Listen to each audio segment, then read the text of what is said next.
Welcome back to the Sex and Censorship podcast. The news lately hasn't been good for either free speech or sexual freedom. There's been the case of Count Dankula, a YouTuber who's facing a prison sentence for making a joke. I'll come on to that in a bit. In the US, the SESTA law has been passed, which is supposedly a law to prevent sex trafficking. Anyone who's been following this issue will know that sex trafficking is usually used as a euphemism for prostitution, and it isn't about trafficking at all. And actually, the SESTA law has had a catastrophic effect on the rights of sex workers in the US. Sex worker listing sites have been closed down, and even dating sites have had to close down because they might be used by prostitutes to advertise work. So this is pretty bad. It's bad for sex workers in America in particular, but it will also have implications in the UK in the coming months. I'll return to that soon. The UK porn blocks have been deferred. They were supposed to roll out in April, and they're now going to roll out later in the year. This isn't a sign, though, that the authorities are relenting. In fact, it's a pretty bad sign, probably, that the extent of the censorship system that's being rolled out is simply proving hard work for the ISPs to implement, and so I believe they've asked for more time. So the fact that there's a delay isn't necessarily good. It just shows how bad it's going to be when it actually comes into play. Now, I think we should stop talking about porn blocks at all and recognise this for what it is. The UK is implementing a general purpose system of internet censorship, and porn is simply the beta test. And it's been frustrating that the media is obsessing about porn blocks. And it's also been frustrating that the campaign against censorship has to an extent been hijacked by people in the fetish scene who are trying to make it all about their sexual tastes, which are important, but fail to understand that this is a threat to free speech in general and goes far beyond their right to watch spanking videos. So the word needs to be spread more effectively, and to help do that, I've launched a Patreon appeal to help fund the creation of new content. You can find this at patreon.com/jerrybarnett, or if you go to the Porn Panic Twitter account, you can find the link there too. And literally even $1 a month will make a difference and help fund new content to defend free speech and to oppose sexual repression. And now to the main story. Last week, a YouTuber known as Count Dankula appeared in a Scottish court and was found guilty of being grossly offensive. His crime was to publish a video of his girlfriend's pet pug doing a Nazi salute in response to phrases like "Sieg Heil" and "Brace yourself, gas the Jews." Before I continue, I'm going to mention at this point that I'm Jewish and that members of my family died in the Holocaust. I don't think the Holocaust was funny. Let me also say that I think the idea of a pug doing Nazi salutes in response to anti-Semitic language is quite funny. Not just despite being distasteful, but because it's distasteful. Years back, when I heard about a comedy movie being made about the Holocaust, I was a bit outraged. If Facebook had existed at the time, I might have let myself get worked up into a righteous frenzy. But the film, La Vita è Bella, or Life is Beautiful, was brilliant and it was funny. So to anyone who says you can't joke about the Holocaust, let me tell you, you're wrong. Not only can you joke about the Holocaust, but Holocaust jokes can be funny. I constantly feel the need to remind people of this when discussing free speech. Watch my lips. Words are not actions. Speech is not violence. Offence is not injury. All censorship rests on confusing this point and persuading people that words are dangerous. So offensive jokes can be funny. Censorship isn't funny, though. Censorship is an attack on the community's ability to deal with offensiveness and hatred. Does anyone seriously think that Jewish people are made safer by locking up people like Count Dankula? Hatred against Jews is indeed rising, and it's not just focused on the fascist right anymore. The favourite myth about Jews is that we have great power. All anti-Semites are gullible fuckwits who tend to believe anything that might appear on a blog, and now here's a Scottish judge helping confirm what they already believe, that somehow Jews are privileged people with magic powers who secretly run the world and receive special treatment. Predictably, the verdict was followed by a spike in online anti-Semitism, which has already become more acceptable than at any point since the 1940s.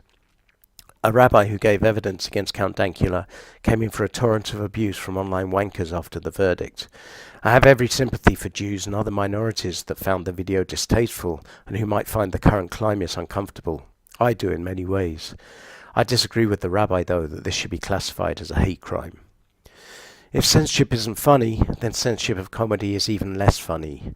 Comedy isn't only about light fun. It's an outlet for pain, and it's a way of dealing with difficult issues. The trickier the subject, the funnier the comedy can be, at least in the hands of a skilled comedian. As far as I know, Count Dankula isn't a great comedian, and quite possibly his video wasn't that funny.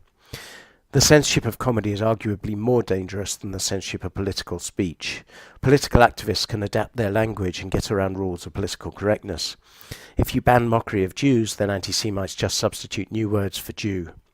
They talk about the Zionist bankers or the Rothschilds or George Soros or the Illuminati. We know what they mean, but they can claim innocence. Politically correct language policing doesn't stop racist troublemakers doing their thing. They don't need to use bad words. They know how to use dog whistle politics. So they talk about being swamped or immigrants committing crime. They stay within the rules of political correctness, and they're more dangerous as a result. So political correctness isn't about defending minorities or about being nice. It's a tool of bullying. It makes people think that they have the right to tell other people to shut up, and mostly it's a tool that's wielded by the middle classes against working class people. I don't know if you've noticed this, but it seems the more PC people are, the less diverse their own social circle tends to be. The most painfully PC people I've met will have the most narrow middle-class monocultural circle of friends. I always wonder with these people, how the fuck do you live in a city like London and maintain a social circle like this? Censorship of the most human aspects of culture, including comedy and including sex, is a signal that society has gotten itself into a really dark place. You couldn't find a better proxy measure of fascism than the fact that comedy or sex are being censored. But the government and the judicial system are only a small part of the problem. The mob is more dangerous than the government, and the mob has been shutting down offensive comedy for years now. It was a PC backlash to a joke about 6 years ago that made me take a step back and have a look at my old tribe, the political left. The joke was by the comedian Richard Herring, who's pretty funny and can be slightly edgy, but he's certainly not at the offensive end of the comedy scale. In a newspaper column, he wrote about a put-down he'd used on a female heckler. He had said, quote, "You're a bit talkative, aren't you? You're loquacious. It's annoying. You're the one woman in the world where a man would put Rohypnol in your drink and then leave you in the pub." So we know what he's insinuating, right? It's a joke about rape. Well, in fact, it's a joke about not raping someone. It's also a great put-down, and it deserved a laugh. What Herring hadn't bargained for was that a bunch of sour-faced wankers would take to Twitter and start whining that you can't joke about rape. But yes, you can joke about rape, just like you can joke about the Holocaust. It may not be funny, but then no one will want to hear your jokes anyway. But it's worth reflecting on the sudden nature of this change in society. Until about 6 years ago, most of the whiny people that found everything offensive were old Tory voting Daily Mail readers or Catholic bishops. Comedians like Richard Herring had no problem with offending people like that. It was positively cool to wind those people up. Herring hadn't bargained for the backlash because 6 years ago, society still exhibited some kind of sense of humour and feminists had only just learned how to scream at people on Twitter.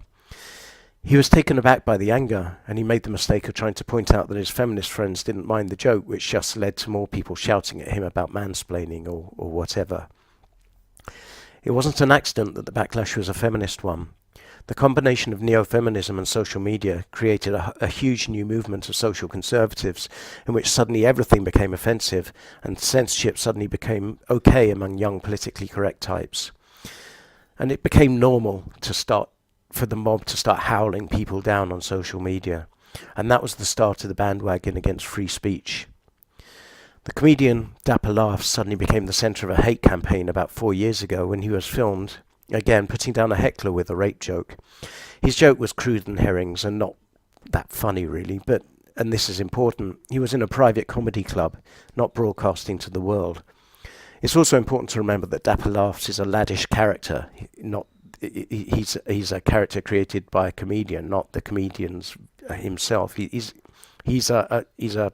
almost a caricature of a lad, and someone recorded him on their phone, and an out of context 10-second video clip appeared online, and everyone lost their shit about it. And then the social media witch hunt began, and Dapper Laughs lost his TV job, got his tour cancelled, the works, over a 10-second clip recorded in a comedy club. And people I knew, feminist friends, who had never heard of him, never even seen his show, were denouncing him as a, quote, vile apologist for rape culture, and basically creating a witch hunt over a bad heckle in a comedy club. 30 years ago, we radicals on the left fought for free speech against a conservative right-wing establishment that tried to impose Christian values on people. In the early 1980s, a new phenomenon called alternative comedy started in London pubs and clubs.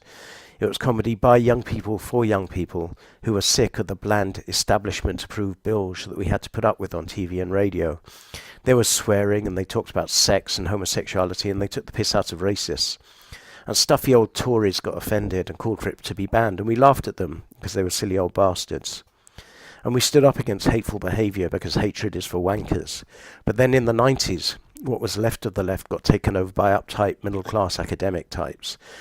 And they were keen on banning hate speech. But their view on what constituted hate speech was pretty broad, and it's got broader ever since. And these people, the inventors of political correctness, they didn't get it. They didn't get that you can't silence comedy, you can't silence humour. When communities are divided, you work to unite them. You reach across the lines and you get people to talk to each other. Shouting racist abuse is now seen as beyond the pale, but I think this misses the point.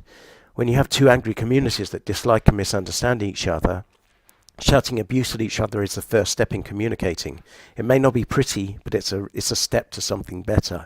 If you shut that down, you close down the chance to bridge the gap. This isn't to say that teaching pugs to do Nazi salutes is helpful in any way towards community relations, but sending people to prison for doing so is certainly not helpful. The only people that benefit from this are the far right, who see the verdict as a recruiting tool. When there's a community divide, about the worst thing you can do is tell one side to shut up while patting the other side on the head and saying, "Oh, was the white man saying mean words to you? There, we'll stop him doing that again." It's bullying, and it's racist, and it's patronising all at the same time. Political correctness has run its course. It started out as a movement against hate, and it's become a movement for state bullying. And it's becoming more dangerous to democracy than the bigotry it once set out to oppose. Count Dankula may or may not be an offensive twat, but what he did shouldn't be a crime. Free Count Dankula.